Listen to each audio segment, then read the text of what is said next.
Hello students, आज की इस वीडियो में जिस टॉपिक्स पर हम काम करेंगे टॉपिक है integrals of form integration e raise to power x into f x plus f dash x d x from chapter number 19 indefinite integrals from the book R D Sharma. तो बेटा topic है आज का integral of form integral e raise to power x f plus f dash x d x. Competitive exam के लिए इस form को हम एज ए फॉर्मूला भी याद रखते हैं। This integral is equal to e raise to power x f x plus c. Direct as a formula सिर्फ कंपिटिटिव एग्जाम के लिए। स्कूल लेवल पे जो अब हम इसका प्रूफ लिखेंगे उस पैटर्न से हमें क्वेश्चन को सोल्व करना है सीबीएसई के लिए। तो बेटा सीबीएसई लेवल पे इसको एज ए फॉर्मूला मत यूज करना। एलएचएस को इंटीग्रल आई मान लिया, e raise to power f x d x first integral और सेकंड बन गया e raise to power x f dash x d x. बेटा आपको यही याद रखना है, दोनों में से एफ वाले इंटीग्रल को सोल्व करना है। एफ डैश वाले को सोल्व नहीं करना है, सिर्फ एफ वाले इंटीग्रल को सोल्व करना है। तो ये आयलेट रूल से ये फर्स्ट फंक्शन ये second, first function as it is, second का इंटीग्रल बनेगा e raise to power x minus integral first का डेरिवेटिव सेकंड का इंटीग्रल dx और ये second integral as it is e raise to power x f dash x dx plus c, क्योंकि हम second function का यहां integration लिख चुके हैं। बेटा अब आप ये देखो e raise to power x f dash x dx same है ये इंटीग्रल, ये माइनस साइन में ये प्लस साइन में ये कैंसिल आउट हो गया, तो ये बन गया e raise to power x f x plus c. Same यही बना आरएचएस। तो बेटा इस इंटीग्रल में जो पैटर्न हमें याद रखना है, ये इंटीग्रल दो इंटीग्रल्स में ब्रेक होगा, एक एफ के लिए बनेगा एक एफ डैश के लिए। हमें एफ वाला इंटीग्रल इंटीग्रेशन बाय पार्ट से सोल्व करना है। उसको सोल्व करने से जो माइनस में इंटीग्रल होगा वो सेम यही इंटीग्रल होगा। माइनस वाला इंटीग्रल प्लस वाले इंटीग्रल को कैंसिल आउट करेगा, जिसकी हेल्प से हमें रिक्वायर्ड आंसर मिलेगा। बेटा सेकंड मोस्ट इंपॉर्टेंट बात, ई रेज टू पावर एक्स मतलब वन टाइम एक्स। अगर किसी क्वेश्चन में यहाँ 2x है तो 2x को आप पहले वन टाइम t मानोगे। अगर यहाँ पर x बाई 2 है तो x बाई 2 को भी वन टाइम t। यहां पर हमें क्या याद रखना है, e raise to power one time x, इस वन टाइम एक्स के लिए वन टाइम dx। ये एग्जैक्ट थ्योरी तभी रिलेट हुई है तो क्योंकि हमने जो इसका प्रूफ भी बनाया है यहाँ पर कोई सब्स्टिट्यूशन तो नहीं किया, क्योंकि e raise to power x का integral e raise to power x, अगर यहाँ x बाई 2 होता तो 1/2 अपॉन में आता, उसकी वजह से 2 बनता है, यहां भी 1/2 आता, तो इसलिए फिर 1/2 होता तो इसके लिए सेम तो नहीं बनता वो। तो ये एग्जैक्ट फॉर्म में हमें आंसर मिले, इसके लिए क्या याद रखना है, e raise to power one time x. One time x की जगह कोई और फंक्शन गिवन है तो आप उसका नाम वन टाइम टी लिखोगे, टी की टर्म्स में इसको कन्वर्ट करोगे, देन सोल्व करोगे। तो बेटा ये बात आपको याद रखनी है। Exercise 19.26 question number 3, evaluate integral e raise to power x into 1 plus sine x upon 1 plus cos x d x. बेटा इंटीग्रल का नाम आई लिख लिया। पहला आइडिया तो हम एक क्लिक करते हैं कि आइलेट रूल से इसको फर्स्ट मान ले, इसको सेकंड, तो इसको सोल्व करना शुरू करें। बेटा एक बात ध्यान रखना कि आइलेट से आप काम करोगे, जब इसको फर्स्ट मानोगे तो अगर आपको फार्मूला ध्यान है तो माइनस के बाद इंटीग्रेशन फर्स्ट का डेरिवेटिव सेकंड का इंटीग्रल, ऐसा पैटर्न बनता है। तो इंटीग्रेशन के इनसाइड इसका डेरिवेटिव आएगा, u by v quotient rule से इसका डेरिवेटिव एक लेंथी एक्सप्रेशन बनेगा। Second function e raise to power integral e raise to power x रहेगा, तो इंटीग्रल के अंदर e raise to power x के साथ एक लार्ज फंक्शन आ जाएगा। तो ये तो फिर से सेम फॉर्म ही बन गई इंटीग्रल के लिए। इंटीग्रेशन में फिर से प्रोडक्ट ऑफ टू फंक्शन, जिसमें इसका डेरिवेटिव एक लेंथी एक्सप्रेशन है। तो इसलिए आइलेट प्रेफर भी करना है या नहीं हमें इंटीग्रेशन बाय पार्ट्स, ये बात आपको ऑब्जर्वेशन से समझ आनी चाहिए कि प्रोडक्ट करने से ये हमारे लिए टफ फॉर्म बनेगी, इजी नहीं है। Second idea, e raise to power x नजर आ गया तो हमारा मोटिव होता है अगर सेकंड फंक्शन टफ है तो इंटीग्रेशन बाय पार्ट्स पे ना जाकर हम कोशिश करेंगे कि second function F plus f dash form में बने, ताकि हम इसको डायरेक्ट आंसर पे कमेंट कर सकें। तो अब यहां से बेटा डिनोमिनेटर हमारे लिए टफ है, तो डिनोमिनेटर हमें हटाना, और डिनोमिनेटर के लिए हम जानते हैं या तो सिंगल फंक्शन हो या प्रोडक्ट ऑफ फंक्शन, ताकि टर्म वाइज डिवाइड कर सकें। तो डिनोमिनेटर में 1 प्लस कोस एक्स, इसको बाय फार्मूला लिख लेंगे 2 cos square x by 2, single function हो गया। अब ये 1 एज इट इज, ये हाफ एंगल में कन्वर्ट हुआ है तो साइन एक्स का भी हाफ एंगल फार्मूला यूज कर लें, 2 sin x by 2 cos x by 2, ये बना। अब यहां से integral e raise to power x 1/2 cos square that is 1/2 secant square x/2।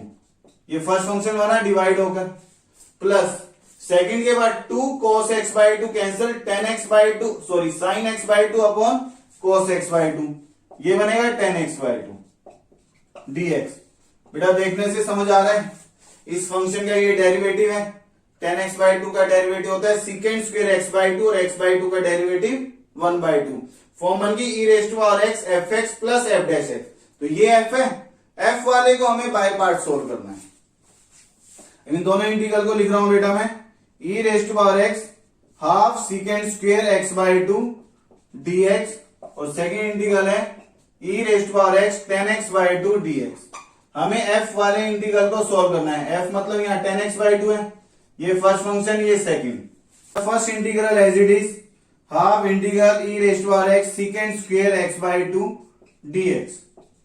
अब इसके इंटीग्रेशन बाय पार्ट सोल्व करेंगे, tan x/2 as it is, second का integral e raised to power x minus first का derivative half secant square x/2। बेटा tan का derivative तो secant square बना और x/2 का derivative 1/2, e raised to power x का integral e raised to power x dx plus c। बेटा अब आप ये देखो, ये जो माइनस में इंटीग्रल बना है सेम है जो प्लस में है, तो ये बन गया e raised to power x tan x/2 plus c, where c is constant of integration, that is required answer. Question number 8, evaluate integral e raised to power x into secant x plus log of secant x plus tan x dx। बेटा पहला idea कि हम integration by part से इसको first मान ली, इसको second by part solve करें, लेकिन सेकंड फंक्शन इतना लेंथी एक्सप्रेशन है जिसका हम माइनस के बाद जो इंटीग्रल बनेगा फार्मूले में, तो इसका डेरिवेटिव करेंगे तो ये काफी कैलकुलेटिव हो जाएगा। तो ये अप्रोच हमारे लिए कैलकुलेशन ज्यादा रहेगी, इससे अवॉइड कर रहे हैं। इससे हमारी सेकंड अप्रोच रहती है कि e raised to power x के साथ अगर f प्लस f डैश का पैटर्न बन जाए तो स्टैंडर्ड फार्मूले की फॉर्म है। तो बेटा अब यहां से एक integral e raised to power x secant x dx अलग कर लिया और second e raised to power x into log function. तो अब इन दोनों फंक्शन को हम सोल्व करेंगे। मुझे ये समझ आ रहा है e raised to power x के साथ बेटा अगर ये f है तो secant का डेरिवेटिव बनता है secant इंटू tan, तो ये f डैश तो नहीं है, इसलिए ये f फॉर्म नहीं मानेंगे। अब सेकंड फंक्शन पे आते हैं, log of secant plus tan, इसका डेरिवेटिव हम देखेंगे तो आप डिफरेंशिएट करोगे 1 आएगा, फिर इसका डेरिवेटिव कैलकुलेट करोगे secant बनेगा, ये आप डेरिवेटिव करके देखना। तो ये f है तो उसका ये f डैश है, तो बेटा इसी ये f फंक्शन है, मैं इसको सोल्व करूंगा। तो बाय पार्ट्स आइलेट रूल से फर्स्ट और सेकंड फंक्शन बने, तो ये फंक्शन तो एज इट इज लिखेंगे secant x dx, first function as it is log of secant plus tan into second का इंटीग्रल माइनस फर्स्ट का डेरिवेटिव 1/secant प्लस tan, फिर secant का डेरिवेटिव बनेगा secant into tan plus tan का derivative बनेगा secant square. ये बना इस फंक्शन का derivative, e raised to power x का integral e raised to power x dx plus c, ये लिखेंगे बेटा। अब यहां से ये integral as it is e raised to power x secant x dx, ये function e raised to power x into log of secant plus tan, ये बना माइनस बेटा इन दोनों से secant कॉमन आएगा, न्यूमरेटर में बन गया tan प्लस secant और डिनोमिनेटर है secant plus tan, e raised to power x dx as it is plus c as it is, ये बना। बेटा आप देखो ये न्यूमरेटर और डिनोमिनेटर सेम होने की वजह से कैंसिल हो गए, तो इस लॉग वाले फंक्शन का डेरिवेटिव यही मिला ना secant, यही है फर्स्ट फंक्शन secant, तो ये f है, ये इसका डेरिवेटिव है।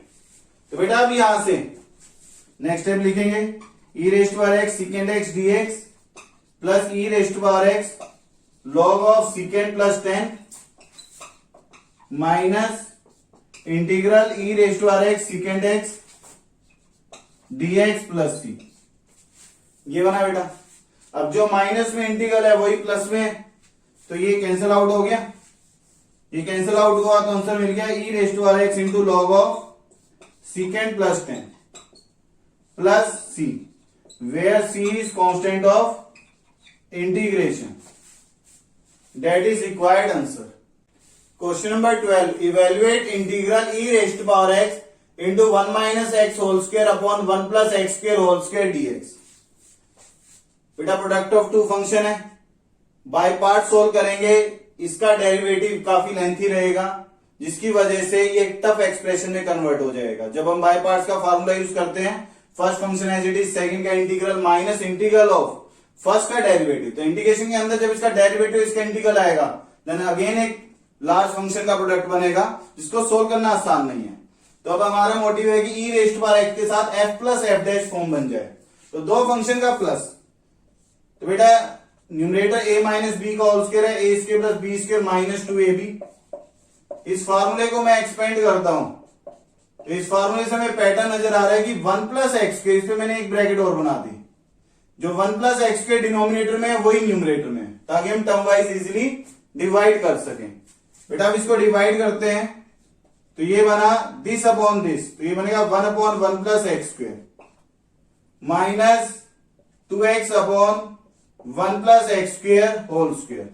इस माइनस को इसके साथ ही लिख दिया इंटू डीएक्स, क्योंकि फार्मूला होता है e raised power x f plus f dash, तो प्लस होता है, इसे प्लस इंट्रोड्यूस किया। तो बेटा इस फंक्शन का डेरिवेटिव बनेगा 1 प्लस एक्स स्क्वायर होल की पावर माइनस 1 है ये, तो minus 1 upon 1 plus x square का whole square minus 1 upon 1 plus x square का होल स्क्वायर, और एक्स स्क्वायर का डेरिवेटिव कितना आएगा 2x, ये 2x है, तो इस फंक्शन का ये डेरिवेटिव है, तो ये f है, तो ये f डैश है, तो f वाला इंटीग्रल सोल्व करेंगे, तो ये बन गया e raised power x 1 upon 1 plus x square d x, ये फर्स्ट फंक्शन, ये सेकंड, माइनस इंटीग्रल, ये माइनस बाहर लिख दिया, plus minus minus, e raised power x 2x upon 1 plus x square whole square d x, ये दोनों इंटीग्रल लिख दिए। बेटा अब इसको सोल्व करते हैं, first function as it is, second का इंटीग्रल माइनस फर्स्ट का derivative minus 1 upon 1 plus x square whole square, और 1 प्लस एक्स स्क्वायर का derivative 2x into e raised power x का इंटीग्रल dx, ये माइनस वाला integral as it is upon में 1 plus x square whole square dx, और plus क्या लिखेंगे बेटा c, क्योंकि हम इसका इंटीग्रल लिख चुके हैं, यहां पर एक भी इंटीग्रेशन सोल्व किया है तो प्लस c उस स्टेप से लिखना शुरू करोगे। तो बेटा अब यहां से ये माइनस माइनस प्लस बनेगा, e raised power x 2x upon 1 plus x square whole square, ये इंटीग्रल है, तो ये माइनस माइनस प्लस हो जाएगा, और ये माइनस, तो ये कैंसिल आउट हो जाएगा। तो अब क्या बच गया यहां से, e raised power x upon 1 plus x square plus c, where c is constant of integration, that is required answer. Question number 14, evaluate integral root 1 minus sine x upon 1 plus cos x into e raised power minus x by 2 d x. बेटा integral का नाम I लिख लिया, standard form है e raised power x into f plus f dash, by part से तो solve नहीं करेंगे इसको, क्योंकि ये काफी कैलकुलेटिव रहेगा। तो अब यहां से e raised power x into f plus f dash का पैटर्न हम सोचते हैं, तो उसके लिए मैंने बताया था बेटा ई रेस्ट पावर एक्स मतलब 1 टाइम एक्स, अगर 1 टाइम एक्स नहीं है तो उसको 1 टाइम टी मानोगे, तो यहां पर तो माइनस एक्स बाई 2 है, तो इसलिए ये 1 टाइम एक्स नहीं है, put minus x by 2 equal to t, तो एक्स की जगह आएगा minus 2t, differentiating with respect to x, तो बेटा dx बनेगा माइनस 2 dt, तो इंटीग्रल कन्वर्ट हो गया e raised power t root 1 minus sine of x की जगह आएगा minus 2t upon 1 plus cos x की जगह माइनस 2t, और dx की जगह पर माइनस 2 dt। बेटा ये बना, अब ये माइनस 2 तो कांस्टेंट है, बाहर लिख दें, तो ये बन गया minus 2 e raised power t root sine of minus theta is minus sine theta, तो माइनस बाहर आके इस माइनस का प्लस बनाएगा 1 प्लस साइन 2t अपॉन में 1 plus cos of minus theta, cos of minus theta होता है कॉस थीटा, तो ये बनेगा 1 प्लस कॉस ऑफ 2t, ये dt एज इट इज। बेटा अब इसके बाद डिनोमिनेटर में या तो सिंगल फंक्शन नजर आए या प्रोडक्ट ऑफ फंक्शन, ताकि टर्म वाइज डिवाइड कर सके। तो बेटा हम यहां पर फॉर्मूला यूज करेंगे, तो 1 प्लस कॉस 2t को लिखते हैं 2 कॉस के टी, और 1 plus sine 2t that is whole square of sine t plus cos t, sine t plus cos t का होल स्क्वायर बनेगा sine square plus cos square plus 2 sine cos, sine square plus cos square तो 1 हो गया, plus 2 sine t cos t that is sine 2t dt, बेटा square से root हट जाएगा, indefinite है, आप मोड अप्लाई नहीं करोगे। तो अब यहां से मैं यहां पर लिख रहा हूं बेटा, इसके बाद इंटीग्रल बन गया ये -2 एज इट इज, -2 में बेटा इस 2 को इस 2 से कैंसिल कर दिया, minus as it is minus integral e raised power t, square से रूट कैंसिल हो गया, that is sine t plus cos t, ये न्यूमरेटर में आ गया, sine t plus cos t d t as it is, और denominator में है कॉस स्क्वायर टी, ये cos square t as it is. अब इसके बाद टर्म वाइज डिवाइड कर रहे हैं बेटा, टर्म वाइज डिवाइड करेंगे sine t by cos square t, एक कॉस तो साइन के साथ मिलकर टेन बनाएगा और एक 1 बाय कॉस क्या बनाएगा सीकेंट, तो ये बन गया tan t into secant t, तो secant t into tan t लिखो या tan t into secant t, एक ही मतलब है, plus cos by cos square that is 1 by cos, 1 by cos को लिखते हैं सीकेंट टी डी टी। बेटा अब ये सिंपल फॉर्म बन गया, सीकेंट का डेरिवेटिव होता है सीकेंट इंटू 10, तो ये एफ है तो ये क्या है एफ डैश, तो इसे हम एफ वाले फंक्शन को सोल्व करेंगे, minus e raised power t secant t tan t d t और minus e raised power t secant t d t. बेटा दो इंटीग्रल में ब्रेक हो गया, बार माइनस थे इसे दोनों के साथ माइनस लिखना पड़ा।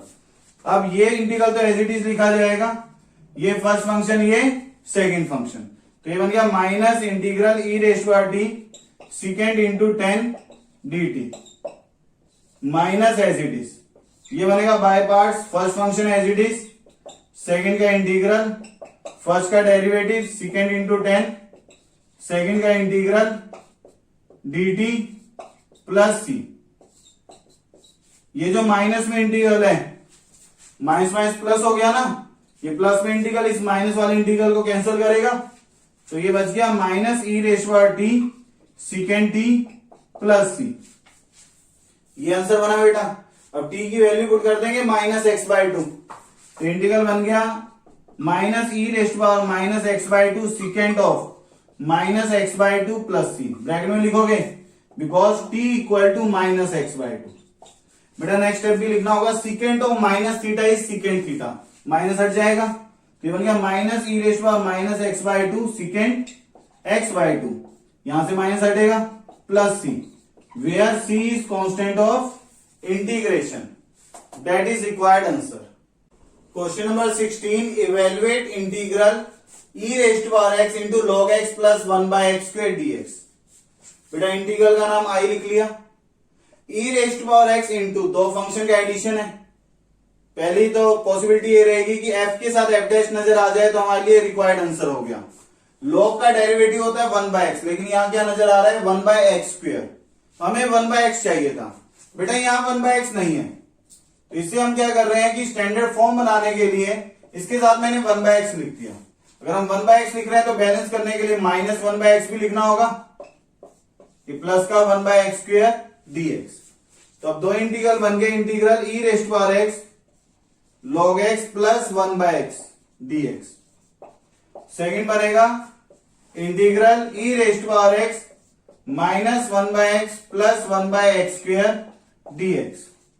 बेटा दोनों ही स्टैंडर्ड फॉर्म बन गए, e raised power x f plus f dash, इस f का डेरिवेटिव है ये, similarly e raised power x f plus f dash minus 1/x का डेरिवेटिव होता है प्लस 1/x², तो ये f है तो इसका क्या है f डैश, दोनों स्टैंडर्ड फॉर्म है।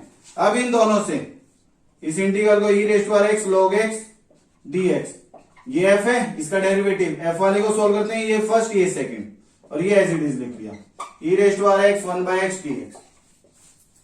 सिमिलरली ये माइनस आएगा, plus minus minus, integral e raised power x 1/x, इस f का डेरिवेटिव है तो ये फर्स्ट ये second, plus e raised power x 1/x² dx। अब इसको सॉल्व करते हैं, तो ये बनेगा by parts, first function as it is, second का इंटीग्रल, फर्स्ट का डेरिवेटिव, सेकंड का इंटीग्रल dx, और ये as it is e raised power x/x dx। बेटा ये कैंसिल हो गया।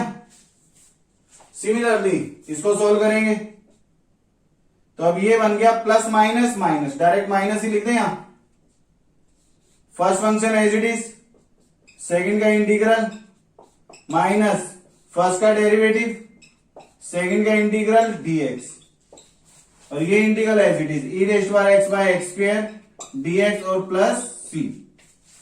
ये तो बाय पार्ट सोल्व हो गया बेटा। अब ये देखो ये माइनस माइनस प्लस, तो e raised power x by x square same integral है, बाहर माइनस है तो ओवरऑल माइनस बनेगा। ये माइनस वाला इंटीग्रल इस प्लस वाले इंटीग्रल को क्या करेगा, कैंसिल आउट। तो आंसर बन गया log x into e raised power x minus 1 by x e raised power x plus c. दोनों से नेक्स्ट स्टेप में e raised power x common कर देना, where c is constant of integration, that is required answer. Question number 20, evaluate integral 1 by log x minus 1 by log x whole square dx। बेटा ये कोई standard form नहीं है, log का derivative आसान है हमारे लिए, लेकिन इंटीग्रेशन के लिए जो आइडिया हम जानते हैं log x के लिए 1 इंटू log x लिखकर बाय पार्ट सोल्व करना, और वो भी तब आसान है जब log x न्यूमरेटर में था। तो बेटा यहां तो डिनोमिनेटर में है, तो इसे हम क्या करेंगे, 1 बाय log x का इंटीग्रेशन आसान नहीं है,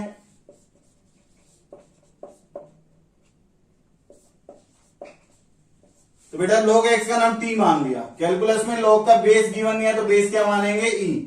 तो x बन गया e raised power t, differentiating with respect to x, x के रिस्पेक्ट में इसका डेरिवेटिव लिखेंगे तो dx बनेगा e raised power t dt।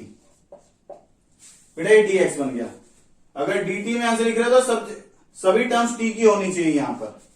तो अब यहां से इंटीग्रल कन्वर्ट हो गया, log x की जगह t 1 by t minus 1 by t square e raised power t dt, ये dx की जगह पर। बेटा अब ये देखो ये फॉर्म बन गया e raised power t into f plus f dash, 1 by t का डेरिवेटिव होता है माइनस 1 बाय टी स्क्वायर, तो ये स्टैंडर्ड फॉर्म है, तो इसके लिए एफ क्या हुआ 1 बाय टी। तो इसको हम सोल्व करेंगे, ये डेरिवेटिव है सेकंड इंटीग्रल, डेरिवेटिव की फॉर्म है, तो इसलिए ये फर्स्ट ये सेकंड यहां बाय पार्ट सोल्व करते हैं। First function as it is, second का इंटीग्रल, फर्स्ट का derivative minus 1 by t square, second का इंटीग्रल ये dt minus e raised power t by t square dt, और ये plus c as it is, ये बना बेटा। अब यहां से ये minus minus plus e raised power t by t square, ये प्लस का बनेगा और ये माइनस का, तो ये कैंसिल आउट हो गया, तो ये बन गया e raised power t by t plus c. अब ई रेस्ट पावर टी किसके इक्वल है, x के, तो ये बन गया x बाय टी की जगह क्या आएगा log x, x by log x plus c, bracket में reason because e raised power t equal to x and x, e raised power t x है, और log of x equal to t, तो log x की जगह t की जगह log x और ई raised power T की जगह x, ये सब्स्टिट्यूट किया है, where c is constant of integration, that is required answer. तो बेटा आज के इस वीडियो में हमने एक टॉपिक पे काम किया है, टॉपिक है integral of e raised power x into f plus f dash x dx, that is equal to e raised power x f x plus c. तो बेटा इस पैटर्न में हमने ध्यान रखा है कि e raised power x f plus f dash में दो इंटीग्रल बनेंगे, जब हम इसको ब्रेक करेंगे तो हमें एफ वाले इंटीग्रल को सोल्व करना है, क्योंकि उसको बाय पार्ट सोल्व करते हुए एक इंटीग्रल हमें माइनस में मिलेगा जो सेकंड इंटीग्रल को कैंसिल आउट करने में हेल्प करेगा। तो बेटा यहां तक के क्वेश्चन की प्रैक्टिस करना, ऑल द बेस्ट।